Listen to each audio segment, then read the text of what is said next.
झाल्यावरती आमचं bonding as झालेलं नव्हतं. म्हणजे जे सोलमेट टाईप ऑफ बॉन्डिंग आहे किंवा हस्बंड वाईफचं जे बॉन्डिंग असतं तसं बॉन्डिंग सुद्धा फील होत नव्हतं. तर खूप घाईने लग्न केलं होतं. पॅरेंट्स इझिली कन्व्हिन्स झाले होते. माझ्या कुंडलीत असं होतं की मला कधीच मुलबाळ होऊ शकणार नाही, कारण यांनी ज्या प्रकारे मला प्रपोज केलं होतं मागे लागून वगैरे आणि प्रॉमिसेस केले होते ते सगळे मला खूप वाईट वाटायला लागलं. मी हार्पिक सुद्धा पेलं होतं. म्हणजे मी सुसायडल टेंडन्सीमध्ये होते, इतक्या डिप्रेशनमध्ये होते की मी हार्पिक पेलं.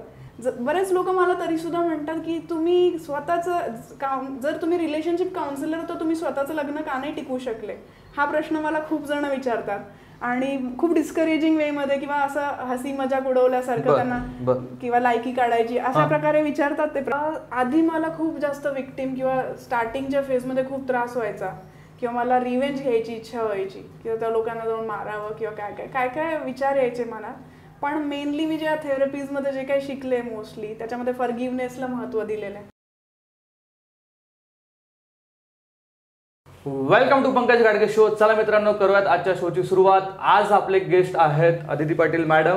2000 पेक्षा जास्त काउन्सिलिंग त्यांनी आतापर्यंत केलेल्या आहेत. त्या वर्क करतायत रिलेशनशिप काउन्सिलर म्हणून. सोबतच त्यांनी DMIT वरती सुद्धा बराच सारा रिसर्च केलेला आहे, त्यामध्ये सुद्धा ते सर्व्हिस प्रोव्हाइड करतात. आज इंट्युशन डेव्हलपमेंट वरती ते वर्कआउट करतात. अशा खूप साऱ्या गोष्टी आहेत, त्यांच्याकडनं जाणून घेऊयात काय आहे नक्की त्यांची स्टोरी, कशा पद्धतीचे चॅलेंजेस त्यांनी फेस केलेत आणि काय आहेत त्यांचे future plans. Hi guys, I'm Aditi Patil and I am relationship counselor, DMIT career counselor, intuition coach, tarot card reader, Akashic record reader, CBT practitioner, EFT practitioner, NLP practitioner, Reiki master. That's it. First of all welcome on my show. खरंच आज मी बऱ्याच दिवसापासून तुम्हाला ओळखतोय, तुमचं काम मी बघितलेलं आहे, but story ही थोडीफार मला माहिती आहे, पण मला आज नक्कीच त्याच्याबद्दल अजून थोडंसं जाणून घ्यायला आवडेल. मॅडम, तुमची ओव्हरऑल स्टोरी कशी होती? म्हणजे तुम्ही करिअरला कशी सुरुवात केली, ॲज अ काउन्सिलर वर्कआउट कसं केलं? ॲक्च्युअलमध्ये माझं जे प्रोफेशन होतं, माझं जे एज्युकेशन झालेलं आहे ते टोटली डिफरंट फील्डमध्ये झालेलं आहे. माझं MSc मायक्रोबायोलॉजी झालेलं आहे आणि आता मी काउन्सिलिंगमध्ये आलेली आहे. सो ह्या मागची जी स्टोरी आहे ती मी आता सांगायला सुरुवात करते. सो लहानपणापासून थोडं सांगते. मी जेव्हा 1.5 वर्षाची होते तेव्हा माझे वडील वारले आणि माझ्या आईचं रिमॅरेज झालं माझ्या स्टेप फादर सोबत आणि त्यांनी मला तशा प्रकारे एक्सेप्ट नाही केलं. मला आजी आजोबांनी सांभाळलं, त्यांनी मोठं केलं. मोठं करत असताना लाड वगैरे एकदम व्यवस्थित करत होते, पण शेजारी किंवा रिलेटिव्ह शिकवत गेले त्यांना की ह्या मुलीची जबाबदारी का घेतात आहे, किंवा काहींनी मला डिस्करेज केलं डिरेक्टली की तुला स्वतःचं घर नाहीये. सो हे नेहमी मला जे म्हणत गेले ह्या गोष्टीचा माझ्या मनावर कुठेतरी डीप डाऊन खूप त्रास होत होता मला, किंवा आयुष्यात जास्त काही करू शकणार नाही. कारण मी शाळेमध्ये असताना खूप ॲव्हरेज स्टुडंट होते, अभ्यासात खूप हुशार नव्हते, ॲव्हरेज पर्सेंटेज यायचे. तर लोक मला डिस्करेज करायचे की ही आयुष्यात खूप जास्त काही अचीव्ह करणार नाही, तर हिचं थोडंफार बेसिक एज्युकेशन करून हिचं लग्न करून टाका, असं प्रत्येकाचा विचार असायचा. आणि हे सगळं ऐकत सगळे डिस्करेज करायचे की मला स्विमिंग शिकायचं आहे किंवा सिंगिंगचा क्लास लावायचा, डान्सचा क्लास लावायचा. तर त्यांचं सगळ्यांचं शिकवणं असायचं की ही तिथे जाऊन अफेअर करेल आणि पळून जाईल, असं शिकवायचे सगळे लोक. सो त्यामुळे काय व्हायचं की मला कुठेतरी खूप म्हणजे मी खूप प्युअर इनोसंट असं होते आणि मला कधीच अफेअर करावं असं कधी वाटलं पण नाही. टीनेजमध्ये मी मुलींच्या शाळेत शिकले, मराठी मीडियममध्ये शिकले आणि असं मी अभ्यासात ॲव्हरेज जरी असली तरी पण कुठेतरी मी अंतर्मनात वेगळ्याच डिप्रेशनमध्ये होती, किंवा वडील नाही आहेत किंवा दुसऱ्या मुलांचे आई वडील त्यांना घ्यायला येतात, त्यांचे लाड करतात, माझे का नाही करत आहे, असं कुठेतरी मला वाईट वाटत राहायचं. आणि त्या डिप्रेशनच्या फेजमध्ये कुठेतरी माझं अभ्यासाकडे पण दुर्लक्ष होत होतं. तसं कोणी मोटिवेट करत नव्हतं मला, त्यामुळे कदाचित. आणि हळूहळू मी जशी मोठी होत गेले माझ्या करिअरचे डिसिजन पण चुकत गेले, कारण की इंटरफेअर करणारे लोक, शिकवणारे लोक इतके असल्यामुळे मला स्वतःला करायचं काय हे मलाच कळलं नाही. मला मॅच्युरिटी लेवल लवकर आली नाही. त्याच्यामुळे माझे एज्युकेशनचे जे काही डिसिजन्स होते काही की मी MSc मायक्रोबायोलॉजी केलं, मध्येच पॅथॉलॉजी केलं, कारण की माझ्या आईचा दवाखाना आहे. मग सगळे म्हणाले नाही तुला पॅथॉलॉजी लॅबच टाकावी लागेल. मग मी ते केलं, पण मला इंटरेस्ट नव्हता पॅथॉलॉजी लॅब टाकण्यात. मग मी ते पुढे कंटिन्यू नाही केलं. मग घाईघाईने लग्नासाठी अरेंज मॅरेजसाठी स्थळं बघत होते, ते स्थळं काही चांगले येत नव्हते. मग एक मुलगा होता, त्याने मला प्रपोज केलं. तर तो मुलगा पण मला पसंत नव्हता, पण त्याने खूपच जास्त ब्लॅकमेलिंग आणि इमोशनल केलं मला की मी आत्महत्या करायला चाललो आता. मग त्याच्या फ्रेंड्सनी फोन करून मला सांगितलं की तू एका चांगल्या मुलाचं आयुष्य खराब करतेय. ते ऐकून मला खूप वाईट वाटलं, कारण मी खूप इमोशनल होते, कधीच मी अफेअर केले नव्हते आयुष्यात. त्याच्यामुळे ते जे बोलत होते मला खरं वाटत होतं त्या स्ट्रॅटेजीज होत्या हे मला नंतर कळलं. ते बोलून दाखवलं त्याने की तू माझा इगो हर्ट केला होता, मी तुला प्रपोज केलं, मित्रांसमोर इगो हर्ट झाला, म्हणून मला आता तुझ्याशीच लग्न करायचं होतं असं बोलून दाखवलं मला. आणि लग्न झाल्यावरती आमचं बॉन्डिंग ॲज झालेलं नव्हतं. म्हणजे जे सोलमेट टाईप ऑफ बॉन्डिंग आहे किंवा हजबंड वाईफचं जे बॉन्डिंग असतं तसं बॉन्डिंग सुद्धा फील होत नव्हतं. तर खूप घाईने लग्न केलं होतं. पॅरेंट्स इझिली कन्व्हिन्स झाले होते आणि एज्युकेशन, फायनान्शियल स्टेटस बघून पॅरेंट्स पण इझिली तयार झाले लग्नासाठी. पण जे मेन बॉन्डिंग आहे तेच नाही आहे नवरा बायकोमध्ये. आय कॉन्टॅक्ट करत नाही, एकमेकांशी बोलत नाही, संवाद साधत नाही. आणि त्यातल्या जे सासरचे लोक होते ते कुंडलीमध्ये बिलीव्ह करणारे होते. मी सुद्धा कुंडलीमध्ये बिलीव्ह करते, पण माझ्या कुंडलीत असं होतं की मला कधीच मुलबाळ होऊ शकणार नाही. सो या लोकांनी असं म्हटलं की आता हिला मुलबाळ होणार नाही तर हिला डिवोर्स देऊन टाक. दुसऱ्याच महिन्यात लग्न झालं, त्याला दुसऱ्या महिन्यात असं म्हटले. ते ऐकलं मी आणि मी खूप शॉक झाले की असे इतके इन्सेन्सिटिव्ह कसे काय असू शकतात कोणी लोक. सो आम्ही बेबी प्लॅन करायला सुरुवात केली, पण मग त्याच्यामध्ये हेल्थ प्रॉब्लेम्स होते, त्याच्यासाठी ट्रीटमेंट घेतलं आणि बेबी प्लॅन केलं. सो लवकर बेबी प्लॅन केलं, म्हणजे नवरा बायकोने एकमेकांना ओळखलेलंच नाही अशा परिस्थितीमध्ये बेबी प्लॅन केलेलं आहे. आणि प्रेग्नन्सीच्या पिरियडमध्ये काय झालं की ऑलरेडी आमच्यात बॉन्ड नाही आहे, मतभेद आहेत, डिफरन्स ऑफ ओपिनियन जास्त आहेत. आणि अशा वेळेस काय झालं की माझ्या हजबंडचं एक्स्ट्रा मॅरिटल अफेअर झाला. त्याची चाइल्डहूड फ्रेंड होती जिचा डिवोर्स झाला होता आणि तिचं काउन्सिलिंग करता करता ते प्रेमात पडले एकमेकांचं, त्यांचं अफेअर झालं. आणि मला जेव्हा हे कळलं तेव्हा मला खूप मोठा धक्का बसला, कारण आणि ज्या प्रकारे मला प्रपोज केलं होतं मागे लागून वगैरे आणि प्रॉमिसेस केले होते ते सगळे मला खूप वाईट वाटायला लागलं. मला कॉल रेकॉर्ड्स मिळाले, त्यांचे प्रूफ मिळाले काही की त्यांचं अफेअर चालू आहे. मी जेव्हा माझ्या पॅरेंट्सला सांगितलं, सासरच्यांना सांगितलं, तेव्हा त्या लोकांनी विश्वास नाही ठेवला. तेव्हा हे म्हणायचे निखळ मैत्री आहे त्यांची. पण नंतरच्या फेजमध्ये, डिवोर्स नंतर, जेव्हा मी एकटी राहत होते, 4 वर्ष मी एकटी राहत होते या पूर्ण जगात. म्हणजे जेव्हा माझ्या पॅरेंट्सनी मला सपोर्ट करायला पाहिजे तेव्हा त्यांनी सपोर्ट नाही केला. आणि ते 4 वर्ष मी कसे काढले मला माहिती आहे. म्हणजे मी जॉब करत होते टीचर म्हणून, मी BEd सुद्धा केलेलं आहे, BEd मॅथ सायन्स टीचर. तर हे करत असताना मी टीचर म्हणून जॉब करत होते तेव्हा, आणि बायोलॉजी लेक्चरर म्हणून जॉब करत होते. हे 4 वर्ष मी एकटे राहिले जेव्हा, तेव्हा मला इतके वाईट अनुभव आलेत लोकांचे, नातेवाईकांचेच जास्त वाईट अनुभव आलेत. नातेवाईक जास्त डिस्करेजिंग बोलतात यावेळेस मुलींना की तुझं चुकलं असेल, ब्लेम करतात, प्रत्येक गोष्टीत ब्लेम करतात. म्हणजे जरी त्यांना नंतर कळलं की त्याचं एक्स्ट्रा मॅरिटल अफेअर आहे तरी सुद्धा मग एक्स्ट्रा मॅरिटल अफेअर झालं म्हणजे तुझीच चूक आहे, तूच कुठेतरी कमी पडलीत त्याला आनंदी ठेवण्यामध्ये, असं कुठेतरी मला ब्लेम केलं गेलं. सो या गोष्टी होत्या. मग मुलगी माझ्याकडे होती 2 वर्षापर्यंत, पण मग तिचं मला सांभाळता येत नव्हतं कारण मी जॉब करत होते. 8 ते 4 माझं जॉबचं टायमिंग होतं.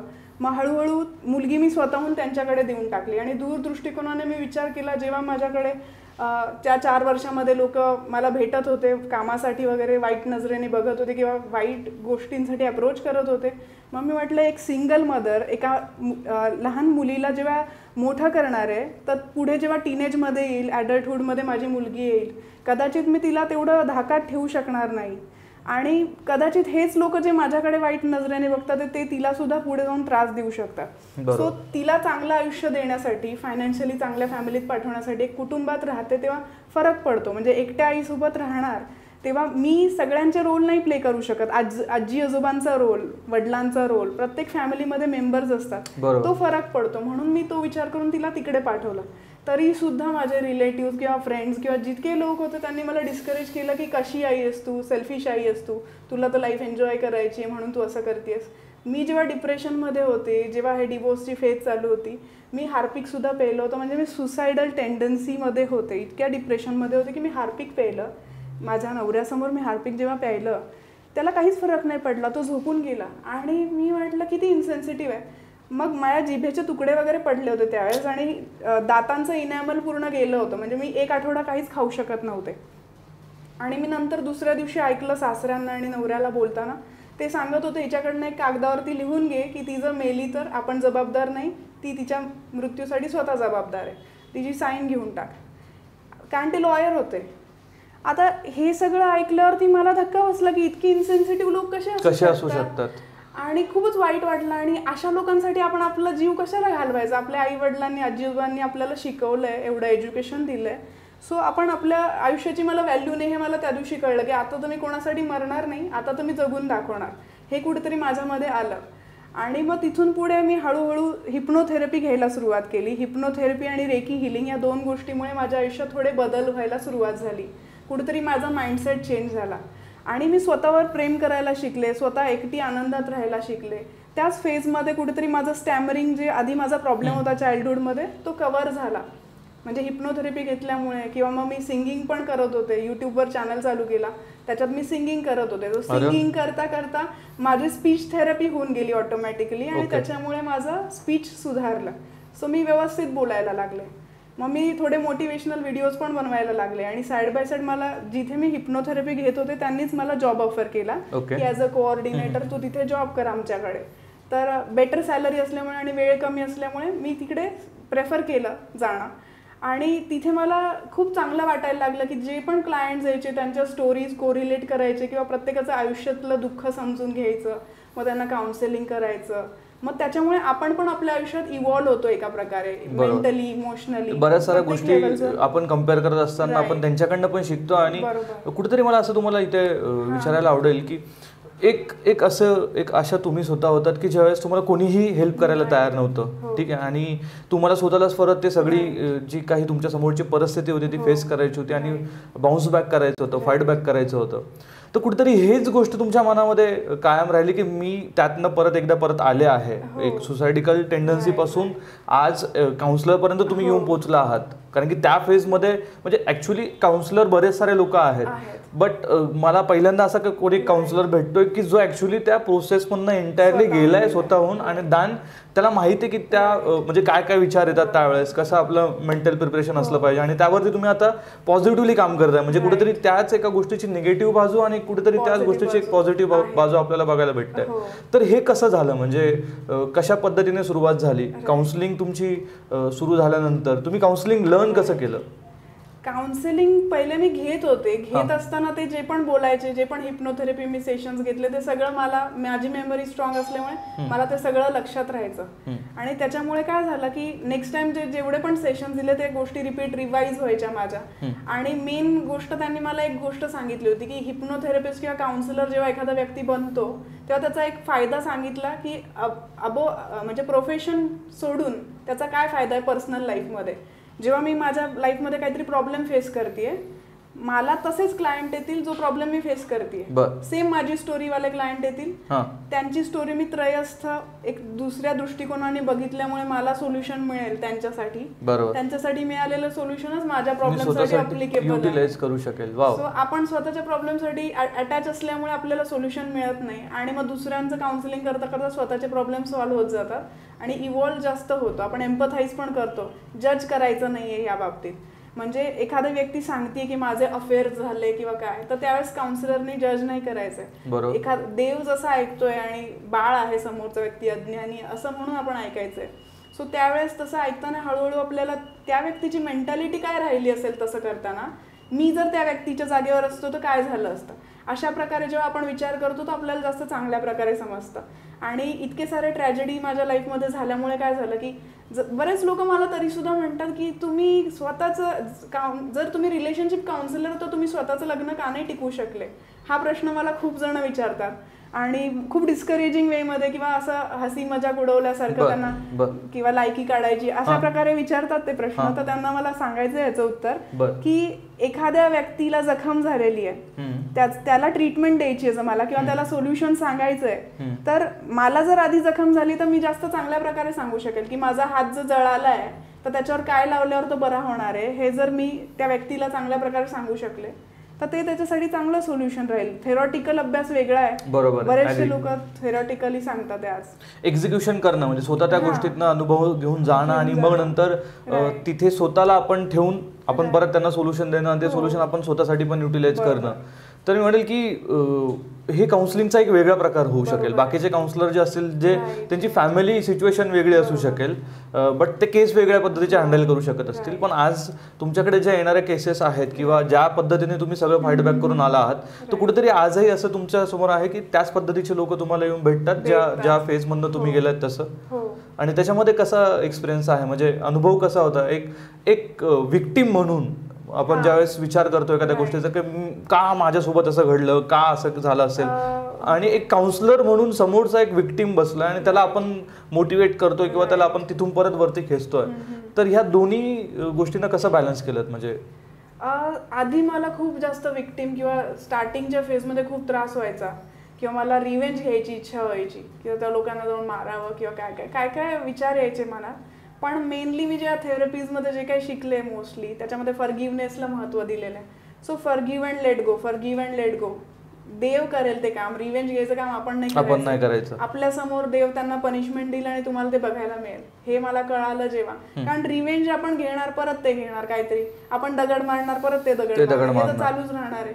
आणि असं करून काय मिळणार आहे आपल्याला? त्रासच होणार आहे. त्रास आपल्याला होतोय. म्हणजे आपण राग दुसऱ्याचा करतोय, ते असं विष आहे की आपण पितोय आणि एक्सपेक्ट करतोय समोरचा मरेल. राग हे असं विष आहे असं म्हटलं जातं आणि ते तसंच आहे. सो किती वेळ मी राग करत राहिले, पण मग मी हिलिंग करायला सुरुवात केली.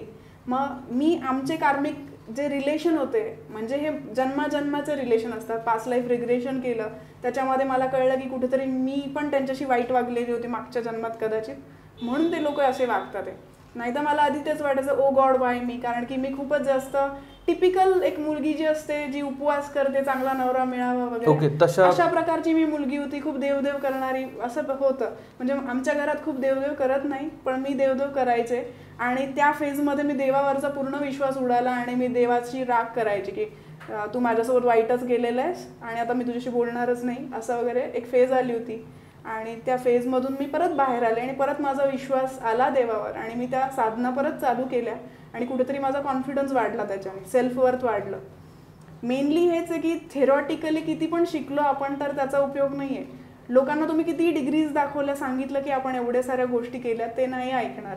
तुमचं सेल्फ वर्थ काय आहे, तुम्ही स्वतःच्या मनात जी स्वतःची इमेज बनवता ते ती मॅटर करते. तुम्ही स्वतःला कसे पाहता ते तसे तुम्हाला लोक पाहणार आहेत. ॲग्री. ही गोष्ट मला जेव्हा कळली तेव्हा हळूहळू मी डेव्हलप होत गेले. तरी पण मला थोडा लॅक ऑफ कॉन्फिडन्स होता. कधी मी काही थोडे माझ्यापेक्षा जास्त पॉवरफुल लोक माझ्या समोर आले तर मी त्यांच्या सोबत बोलू शकायचे नाही, असे प्रॉब्लेम्स होते आधी मला. पण हळूहळू मी ते ओव्हरकम करत गेले की म्हणजे ते काही दिवस मी 7 दिवस जेव्हा डिप्रेशनच्या फेजमध्ये होते 7 दिवस मी काहीच जेवली नाही. मी रडत होती कंटिन्युअस, जेवली नाही मी अजिबात, कारण मी एकटी राहत होती. आणि या फेजमध्ये मला विचारायला कोणीच आलं नाही की तू जेवली नाहीस, तू रडतीयस. पण मी जेव्हा कुठे बाहेर फिरायला गेले किंवा फोटो टाकले कुठे फेसबुकवर किंवा इंस्टाग्रामवर, तिथे लोक लगेच हां मग बघा हिला काही लाजच नाही आहे, हिचा डिवोर्स झाला तरी ही अशी वागते, डिवोर्स झालेल्या मुलीने कसं वागलं पाहिजे. म्हणजे ते अगदी सतीच्या प्रथा वगैरे टाईप लोक मला भाषण द्यायला सुरुवात करायचे की अरे तू जास्त मॉडर्न नको राहू, तू जास्त नटू नको, साधी राहा, लोकांच्या नजरेत येशील, लोक तुझ्याकडे वाईट नजरेने बघतील किंवा त्रास देतील. म्हणजे वेगवेगळ्या काय काय क्राईम पेट्रोलच्या स्टोरी सांगायचे लोक येऊन मला. म्हणजे जेव्हा मला ॲक्च्युली मोटिवेशनची गरज होती तेव्हा लोक मला क्राईम पेट्रोलच्या स्टोरीज सांगायचे.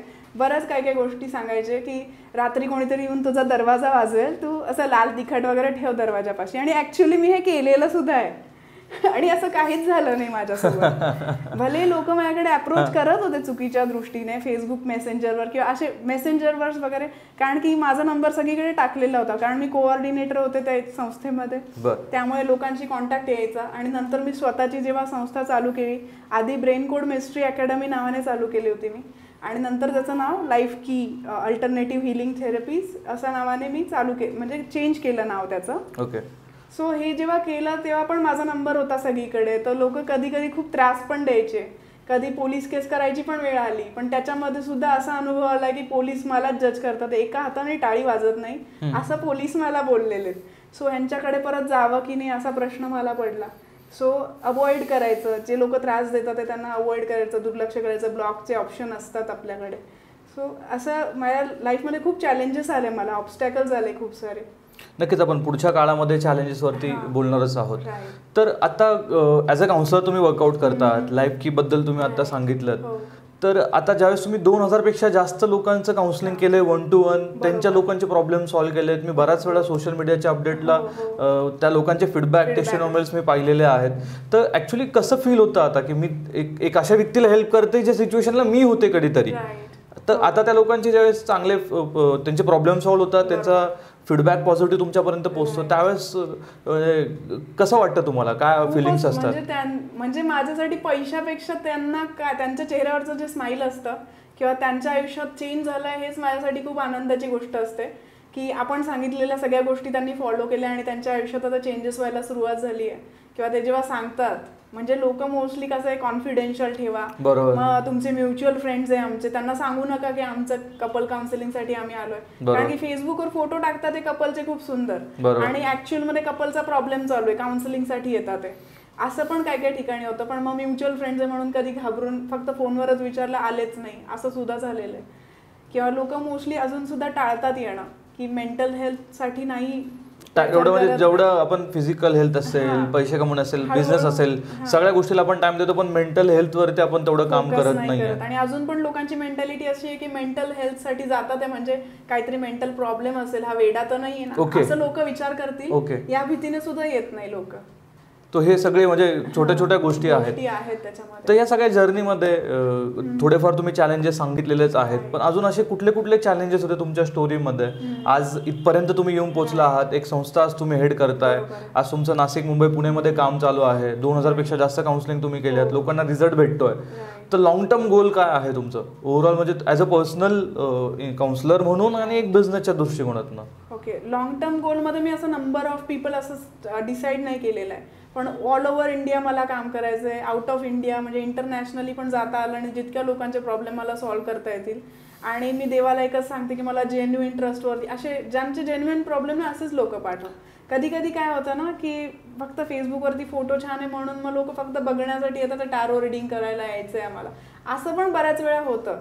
आणि शिकवणारे लोक शिकवतात मला फ्रेंड सर्कलमधले की कर काय तुला काय फरक पडतो, पैसे कमव, पण कुठेतरी माझी एनर्जी एक्सचेंज, माझी एनर्जी जास्त एक्सपेन्सिव्ह आहे. एनर्जी कॅनॉट बी क्रिएटेड, आपला जो हा रूल आहे energy cannot be created not destroyed. तर प्रत्येक पैसा, आपण पैशाला खूप महत्त्व देतो, करिअरला खूप महत्त्व देतो, पण आपले इमोशन्स, फिलिंग्स आणि आपले थॉट्सला आपण महत्त्व देत नाही. ती पण एनर्जीच आहे आणि आपण पैशाच्या बदल्यात जी एनर्जी देतोय ती कधी कधी एक्सपेन्सिव्ह असू शकते. Agree with you. म्हणजे एखाद्याची वाईट नजरेने माझ्याकडे बघणं माझी एनर्जी ड्रेन जास्त करते, मला त्रास जास्त होतोय आणि त्याच्या बदल्यात दिलेली त्यांनी फी तेवढी नाहीये ती. बट ज्यावेळेस तुम्ही ॲज अ काउन्सिलर काम करत होतात, पण नंतर तुम्ही रेकी वगैरे लर्न केलं किंवा या सगळ्या गोष्टी तुम्हाला ज्यावेळेस कळालं, हिलिंग काय असतं, त्यानंतरच्या ह्या म्हणजे स्पिरिच्युअलिटीमध्ये गेल्यानंतर तुम्हाला या सगळ्या गोष्टी कळाल्या. ॲज अ काउन्सिलर काम करत असताना तुम्हाला तेवढं नॉलेज नव्हतं त्या गोष्टीचं, बट जसं जसं तुम्ही हळूहळू पुढे एक एक हिलिंगचे कोर्सेस करत गेले किंवा काय लर्न करत गेले, तर तुम्हाला ती काय टर्म्स कशा आहेत, ऍक्च्युअली कसं वर्कआउट होतं, तर या सगळ्या गोष्टींचं नॉलेज तुम्ही साईड बाय साईड घेतलं. म्हणजे एक असं आहे की जे तुम्हाला हवं होतं ते देवाने एक एक एक एक करत पहिले म्हणजे पहिले काउन्सिलर तुम्हाला दिला, जेणेकरून तुम्ही स्वतःला ओव्हरकम करू शकाल. नंतर तुम्हाला असे काउन्सिलर भेटले ज्याच्यातनं त्यांनी तुम्हाला परत एज्युकेट केलं, देन ऑफर केला जॉब, आणि तिथून तुमच्या करिअरला सुरुवात झाली आणि ॲज इंडिपेंडंट म्हणून तुम्ही वर्कआउट करतायत, लोकांचे प्रॉब्लेम सॉल्व्ह करतायत. तर पुढे माझा हा क्वेश्चन आहे की हे सगळं करत असताना तुम्ही मला आधी पण एकदा सांगितलेलं आहे की या सगळ्या फेजमध्ये फॅमिलीचा रोल हा तुमच्यासाठी खरंच इम्पॉर्टंट ठरलेला आहे. तर मी परत त्या मुद्द्यावरती येतो, कारण की आज माझा जो ऑडियन्स आहे तो मोस्टली यंगस्टर पीपल्स असतात, ज्या लोकांना काही स्टार्ट करायचं पण त्यांची फॅमिली त्यांच्यासोबत नसते किंवा ते एक्सप्लेन नाही करू शकत तेवढं की पप्पा मला हा बिझनेस स्टार्ट करायचा आहे किंवा मला हे करिअर चूज करायचं आहे, बट त्यांना फोर्सफुली त्याच्यामध्ये टाकलं जातं. तर तुमच्या केसमध्ये फॅमिलीचा रोल कसा होता? म्हणजे आज तुमची फॅमिली ही म्हणजे तुमची मुलगी आणि तुम्ही, तर अपार्ट फ्रॉम दॅट कोणी कोणी तुम्हाला मोरल सपोर्ट केलाय, म्हणजे असं ज्यांचं आपण अप्रिशिएट करू शकतो त्यांना त्या फेजमध्ये? ऍक्च्युली मला सपोर्ट असा कोणीच केला नाही. बरं, म्हणजे सपोर्ट नाहीच केला. आईनी थोडाफार केला असेल किंवा आजी थोडंफार माझ्या बाजूने बोलत असायची, पण मधून मधून कोणी शिकवल्यावर ते परत माझ्याबद्दल निगेटिव्ह बोलायला लागायचे किंवा त्यांना वाटायचं MSc मायक्रोबायोलॉजी केलं तर हिनी लेक्चररशिप सोडून सेटनेटचं करण्यापेक्षा ही कुठल्या फील्डमध्ये कशाला चालली आहे दुसऱ्याच फील्डमध्ये, असा त्यांचा विचार असायचा. पण मला या गोष्टींबद्दल आधीपासूनच पॅशनेट फील व्हायचं असं होतं. गुड. सो आजकालच्या जनरेशनमध्ये मोस्टली फ्रस्ट्रेटेड जे लोक असतात ते काय करतात, ते व्यसनाकडे वळतात, काहीतरी चुकीच्या मार्गाकडे वळतात. फ्रस्ट्रेशनमध्ये म्हणजे तुमचं फ्रस्ट्रेटेड एनर्जी, अँग्री एनर्जी ती तुम्ही कुठेतरी पॉझिटिव्हली वापरली पाहिजे. कुठेतरी जिम जॉईन करा, म्हणजे ते फ्रस्ट्रेशन तिथे काढा ना, म्हणजे वाईट व्यसनं लावून घेण्यापेक्षा. आणि बऱ्याच म्हणजे ही जी फेज होती ना माझी लाईफची डिप्रेशनची, याच्यात मला जे फ्रेंड्स भेटले यांनी मला चुकीच्या वळणावर न्यायचा प्रयत्न केला की तू काहीतरी घेऊन बघ, दारू घेऊन बघ वगैरे, असं केलं बऱ्याच वेळेला. किंवा मग काही लोकांनी माझ्याबद्दल स्प्रेड करायला सुरू की एकदमच नाही का अल्कोहोलिक आहे, बरंच काय काय स्प्रेड केलं. सो मला ते ऐकून वाईट वाटायचं की असं काहीच नसताना सुद्धा असे लोक बोलतात आहेत. सो जेव्हा पण लोक मला ऑफर करायचे किंवा सांगायचे की दारू पी किंवा चल आमच्याबरोबर सुलाला चल किंवा असं जेव्हा म्हणायचे तेव्हा मी त्यांना सांगायची दारू पिणं स्मोकिंग करणं ही माझ्यासाठी डेफिनेशन ऑफ हॅपीनेस नाही आहे. माझ्यासाठी डेफिनेशन ऑफ हॅपीनेस आहे नेचरमध्ये जाऊन बसणं, मेडिटेशन करणं, ही माझ्यासाठी हॅपीनेसची डेफिनेशन आहे. किंवा स्वतःचं स्वतः एन्जॉय करणं ही आहे. सो आजकाल हे जे लोक फ्रस्ट्रेशनमध्ये आहे हे खूप इझिली लवकर संगतीचा परिणाम यांच्यावर होतो, हे व्यसनं करतात. पण ऍक्च्युली त्याचा काही फायदा आहे का? पैसा वाया चाललाय आणि आपण व्यसन करतोय, हे चुकीचं आहे. ते आपल्याला हेल्थसाठी ऍक्च्युली ते चांगली गोष्ट नाहीच आहे. नाही. आणि तुम्हाला जर ब्रेकअप झालाय, मूव्ह ऑन करायचं, तर त्यावेळेस तुम्ही या निगेटिव्ह गोष्टींकडे जाण्यापेक्षा स्वतःला डेव्हलप जर केलं तर जास्त फायदा होईल असं मला वाटतं. काहीतरी पेंटिंगचा कोर्स करा, जिम जॉईन करा, ज्याच्याने स्वतःमध्ये डेव्हलपमेंट होईल. नवीन नवीन गोष्टी शिका, डिजिटल मार्केटिंगचा कोर्स करा आणि कसं स्वतःला प्रमोट करता येईल, स्वतःचं मार्केटिंग कसं करता येईल हे तुम्ही शिका, असं मला तुम्हाला सांगावं असं वाटेल यूथसाठी स्पेसिफिकली. ओके, मी याच्यात थोडंसं ऍड करेल की पहिले तुम्ही या सगळ्या गोष्टी कराच, पण पहिले काउन्सिलरला जाऊन भेटा, कारण की तो महत्वाचा आहे तुमच्या आयुष्यामध्ये, जो तुम्हाला राईट पाथ दाखवेल आणि तो तुम्हाला सांगेल की बाबा हे कसं ओव्हरकम करायचं आहे. याच्यामध्ये मला एक महत्वाचा मुद्दा हा सांगायचा आहे की मोस्टली जेव्हा डिप्रेशनमध्ये आहे किंवा वाईट फेजमधून चाललेला आहे व्यक्ती, तेव्हा काउन्सिलरकडे जाण्यापेक्षा ज्योतिषीकडे जाणं जास्त प्रेफर करतात आपल्याकडचे लोक. आणि जेव्हा मी या फेजमध्ये होते तेव्हा मी पण खूपच ज्योतिषी केले, पण प्रत्येक ज्योतिषी वेगळा सांगायचा, वेगवेगळ्या सोल्युशन सांगायचा. सो मी पण थोडाफार स्टडी केलाय ज्योतिषशास्त्राचा, किंवा मी टॅरो रिडिंग मी स्वतः करते, टॅरो कार्ड रिडिंग. सो ह्याच्यामध्ये असं आहे की सोल्युशन्स मिळतात बरेचसे, पण ते नेहमी तसेच राहतील असं सांगता येत नाही. काळ्या दगडावरची रेष वगैरे असं काही नसतं त्याच्यामध्ये. आणि ज्योतिषीचं अपब्रिंगिंग कसं झालंय, त्याचं बॅकग्राऊंड फॅमिली कसं आहे, त्याची थिंकिंग प्रोसेस कशी आहे, त्याची मेंटॅलिटी कशी आहे, त्याच्यावर पण डिपेंड करतं तो काय बोलणार आहे. म्हणजे तुम्ही जेव्हा डिप्रेशनच्या फेजमध्ये ऑलरेडी आहात, तुम्हाला काहीतरी पॉझिटिव्ह ऐकायचं म्हणून तुम्ही ज्योतिषीकडे जातात आहे, त्यावेळेस जर तो तुम्हाला सांगेल की उद्या तू मरणार आहे, तर म्हणजे आजचा दिवस पण तुम्ही जगू शकणार नाही. बरोबर. म्हणून असा ज्योतिषी असला पाहिजे की त्याला समजलं पाहिजे की कोणती गोष्ट सांगितली पाहिजे आणि कोणती नाही सांगितली पाहिजे. ह्यालाच कनेक्टिंग मी पुढचा क्वेश्चन तुम्हाला विचारतोय. मला जाणून घ्यायला आवडेल की बरेच सारे लोकांना ज्यावेळेस ते वाईट परिस्थितीने जात असतात, चॅलेंजेस मधनं जात असतात, तर ते त्यावर वाईट मार्गाकडे जाऊ शकतात किंवा मोस्ट ऑफ द प्रॉब्लेम ते जातात. बट त्याला आपण पॉझिटिव्हने कसं घेऊ शकतो, म्हणजे ती निगेटिव्ह एनर्जी जी आहे ती पॉझिटिव्हली युटिलाइज कशी करता येईल. जसं तुमच्या एक्झाम्पलमध्ये 20 kg तुम्ही त्या या फेजमधनं जात असताना तुम्ही वजन कमी केलेलं आहे, तर ते काय नक्की होतं, म्हणजे त्याच्या मागे मोटिवेशन काय होतं? ऍक्च्युली मी जेव्हा 21 kg रिड्यूस केलं होतं, मी खूप कमी वेळामध्ये रिड्यूस केलं, 5 to 6 monthsमध्ये मी रिड्यूस केलं होतं 21 kg. माझ्या नवऱ्याचं एक्स्ट्रा मॅरिटल अफेअर चालू आहे हे जेव्हा मला कळलं तेव्हा मला खूप वाईट वाटलं होतं. आणि ती जी लेडी होती ती दिसायला सुंदर होती आणि शेपमध्ये होती आणि स्टायलिश राहत होती, तिला पण एक मुलगी होती, तरी सुद्धा ती एवढी स्टायलिश जर राहू शकते तर मी का नाही. असं कुठेतरी मला वाटायला लागलं की आता लग्न टिकवण्यासाठी आपल्याकडे हाच एक मार्ग आहे की आता आपण चांगलं दिसलं पाहिजे. माझे हेअर्स आधी कर्ली होते, माझ्या नवऱ्याला कर्ली हेअर्स आवडायचे नाही. सो मी वेट रिड्यूस केलं 21 kg. मी डाएट केलं, जिम पूर्ण फॉलो केलं प्रॉपरली, बाहेरचं पूर्ण जंक फूड बंद करून टाकलं आणि जिम व्यवस्थित केलं, हेअर स्ट्रेटनिंग केलं. सो कम्प्लिटली माझी पर्सनॅलिटी आउटर ब्युटीचं ट्रान्सफॉर्म झालीच, पण फक्त आउटर ब्युटी ट्रान्सफॉर्म करून उपयोग नाही आहे, तुमची इनर ब्युटी पण ट्रान्सफॉर्म झाली पाहिजे. म्हणजे कितीतरी लोक आहेत जे तुम्हाला दिसेल की सुंदर खूप आहेत, ॲक्ट्रेसेसमध्ये तुम्ही बघाल, मॉडेल्समध्ये, पण त्यांच्यावर चेहऱ्यावर एक्सप्रेशन नसतात किंवा त्यांच्या डोळ्यात ते तेज नसतं. सो ते तेज कुठून येणार आहे, ते इनर ब्युटीमधून येणार आहे. आता काही काही ॲक्टर्स आहेत जे इतके फेमस आहेत जे दिसायला खूप सुंदर नाही आहेत. तुम्ही जर बघाल काजोल किंवा शाहरुख खान, हे दिसायला जर तुम्ही स्टार्टिंगला पाहिलं असेल ते कसे दिसत होते, पण त्यांच्यामध्ये जो स्पार्क आहे, विजडम, जो काही डेप्थ ऑफ विजडम आहे त्यांचा, किंवा जे त्यांनी स्वतःला बिल्ड केलं, त्यांनी स्वतःच्या नजरेत जी स्वतःची इमेज बिल्ड केली, त्याच्यामुळे आज त्यांची ही प्रगती झाली आहे. सो ज्या पण व्यक्तीला आपल्या आयुष्यात खूप मोठ्या लेवलला जाऊन प्रगती करायची, त्यांनी स्वतःलाच व्हिज्युअलाइज करावं, बेस्ट व्हर्जन ऑफ मी काय असलं पाहिजे. असं व्हिज्युअलाइज केल्यावर आपण त्या लेवलवर पोहोचू शकतो. अशक्य कुठलीच गोष्ट नाही आहे जगात. म्हणजे तुमच्या सराउंडिंगमध्ये जे पण लोक आहे, रिलेटिव्ज आहे, फ्रेंड्स आहे, ते तुम्हाला डिस्करेज करतील, म्हणतील की तुझी लायकी नाही आहे, तू करू शकणार नाही. पण अशी कुठलीच गोष्ट नाही आहे जी तुम्ही करू शकत नाही. तुम्ही स्वतःला मोटिवेट करा. मिरर वर्क नावाची टेक्निक तुम्ही फॉलो करा. आरशासमोर उभं राहायचं, स्वतःच्या डोळ्यात बघायचं आणि स्वतःला म्हणायचं I love you, I know what you have been through. तुझी पूर्ण जर्नी मी पाहिली आहे, तुझ्यात काय कॅलिबर आहे, तुझ्यात काय पोटेन्शियल आहे ते मला माहिती आहे. सो जे पण लोक बोलतात ना त्याच्याकडे दुर्लक्ष करून मी स्वतःला सांगतोय की मी हे करू शकतोय, आणि स्वतःला मग डोळे बंद करून व्हिज्युअलाइज करायचं आहे की आपली लाईफस्टाईल, जरी आता गरिबी आहे, लाईफस्टाईल चेंज झाली आहे, आपले बिलॉंगिंग्स, आपल्या वस्तू, एन्व्हायरमेंटसुद्धा आपण बघू शकतो, व्हिज्युअलाइज करू शकतो आणि असं करून आपण त्या गोष्टी अचीव्ह सुद्धा करू शकतो. आणि मिरॅक्युलसली असे अनुभव आहेत माझे स्वतःचे की काही अपॉर्च्युनिटीज ज्या मला मिळालेल्या आहेत, काही अशा व्हिज्युअलायझेशन किंवा काही मेडिटेशनच्या साधना करून त्या अपॉर्च्युनिटीज मला स्वतः समोरून आल्यात. मी प्रयत्नसुद्धा नव्हता केला आणि अशा काही अपॉर्च्युनिटीज समोरून आल्या, समोरून लोक आले, जोडले गेले, जेन्युइन लोक मला जोडले गेले.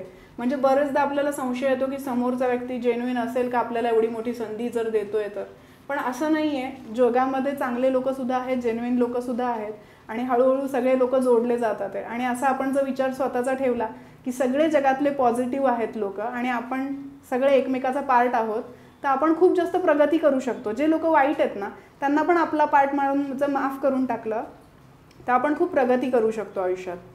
Okay, good. सो बेसिकली आज आपण इंटरव्ह्यूच्या शेवटाकडे आलेलो आहोत, पण त्याच्या अगोदरचा एक क्वेश्चन मला विचारायचा आहे. आज हा जो ऑडियन्स तुम्हाला सगळेजण बघतायत, तर ह्यांना काय नक्की असं शेअर कराल तुमचा एक्सपिरियन्स, नॉलेज जे त्यांच्यासाठी विजडम ठरेल? जे मध्यंतरी कालच तुमचा एक व्हिडिओ लाईव्ह झाला, त्याच्याबद्दल सिक्रेट सांगितले थोडं, त्याच्यातलं काही? हो, तर त्याच्यात बेसिक गोष्ट अशी आहे की आत्तापर्यंत थेरॉटिकल नॉलेज खूप घेतलं, डिग्रीज खूप घेतल्या, MSc झालं, BEd झालं, पॅथॉलॉजी झालं किंवा आता हिप्नोथेरपी किंवा या सगळ्या डिग्रीज तर मी घेतल्या. आणि मला थोडा इगो डेव्हलप झाला की एवढ्या साऱ्या डिग्रीज आहे आपल्याकडे. आणि मी ते लिहिलं पण होतं आधी की कोणाला इंट्रोड्यूस करताना स्वतःला सांगताना की CVT क्रॅक सगळ्या डिग्रीची नावं सांगायची मी, आणि मला इगो थोडा यायचा.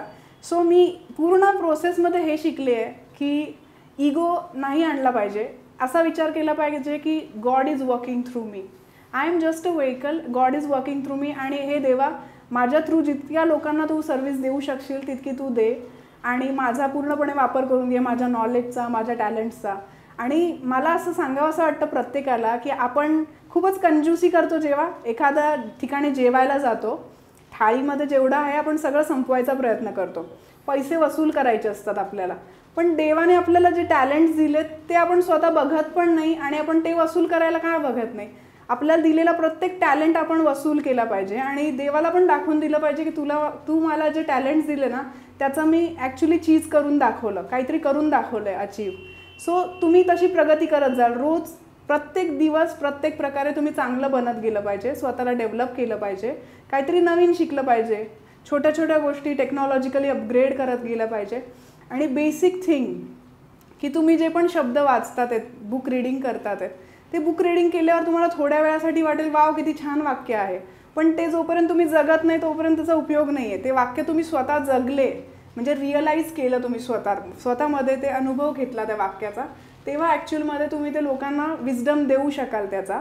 आणि अजून एक बेसिक थिंग ही आहे की जेवढे पण जगात सक्सेसफुल लोक झाले त्यांची तुम्ही बॉडी लँग्वेज बघा, त्यांचा ब्रीदिंगचा रेट बघा, ते बोलतात आहेत, त्यांची बोलण्याची पद्धत बघा, ते किती स्लो बोलतात आहेत, संथपणे बोलतात आहेत. सो स्लो ब्रीदिंग प्रॅक्टिस केल्याने व्यक्ती सक्सेसफुल होतो असं मला सांगायचं आहे.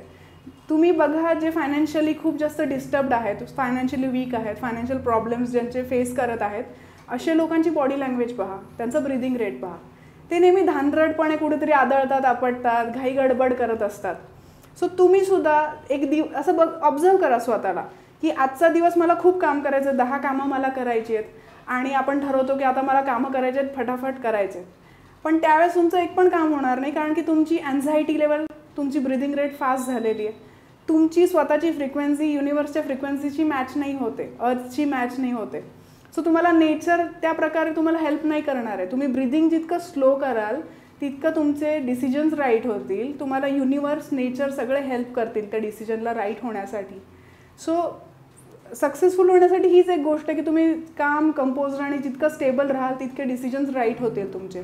स्वतःतली इनर पीस शोधली पाहिजे. इनर पीस म्हणजे तुमचा इनर व्हॉइस पण स्ट्रॉंग होत जातो त्याच्याने. Good good. आता मी पुढे एक शेवटचा क्वेश्चन तुमच्यासाठी घेतोय. तर आज काउन्सिलर म्हणून तुम्ही वर्कआउट करताय एंटायर महाराष्ट्रामध्ये, तुम्हाला नॅशनल लेवलला जायचं आहे, इंटरनॅशनल लेवलला जायचं आहे, बट ज्या व्यक्तींना काउन्सिलिंगमध्ये करिअर करायचं आहे त्या लोकांसाठी काय तुम्ही मेसेज द्याल? ओके, तर काही लोक असे असतील जे 10वी 12वीत असलेले मुलं आहेत, त्यांना रिअलाईज झालं की मला काउन्सिलिंगमध्ये करिअर करायचं आहे. सो असे लोक सायकोलॉजी विषय घेऊ शकतात, आर्ट्स घेऊ शकतात, BA MA करून, आणि मग हिप्नोथेरपी किंवा हे सगळे कोर्सेस करू शकतात. किंवा काही लोक माझ्यासारखे असतील ज्यांच्या आयुष्यात स्वतःच्या आयुष्यात प्रॉब्लेम्स आहेत, ते सॉल्व्ह करता करता कदाचित त्यांना या गोष्टीत इंटरेस्ट डेव्हलप होईल आणि त्यांना हे करायचंय. सो अशाही काही संस्था आहेत जिथे तुम्ही हे कोर्सेस करू शकतात. हिप्नोथेरपी, cognitive behaviour therapy, emotional freedom therapy, अशा वेगवेगळे न्यूरो लिंग्विस्टिक प्रोग्रॅमिंग, सो असे वेगवेगळे कोर्सेस आहे. किंवा DMIT करिअर काउन्सिलिंग जे आहेत त्याचे ट्रेनिंग्स दिले जातात. फक्त ते करताना पूर्ण स्टडी करून, रिसर्च करून की ती जी इन्स्टिट्यूट आहे ती फेक तर नाही आहे ना, या गोष्टीचा पूर्ण अभ्यास करून मगच करावा. कारण की काही लोक फेक ऑर्गनायझेशन रन करतात आहेत किंवा चुकीच्या पद्धतीने लोकांना मिसगाईड करतात आहे, पैसे कमवण्याचा धंदा केलेला आहे लोकांनी. सो असंही आहे. सो व्यवस्थित प्रकारे गेलं पाहिजे. म्हणजे ह्यामध्ये एकदम प्रॉपर जायचं असेल तर एक्सपिरियन्स व्यक्तीच्या सोबत तुम्ही जर काम केलं किंवा त्याच्याकडनं सल्ला घेतला, सल्ला घेऊन मग जावं पुढे असं मला वाटतं, तर ते बेटर राहील. ओके.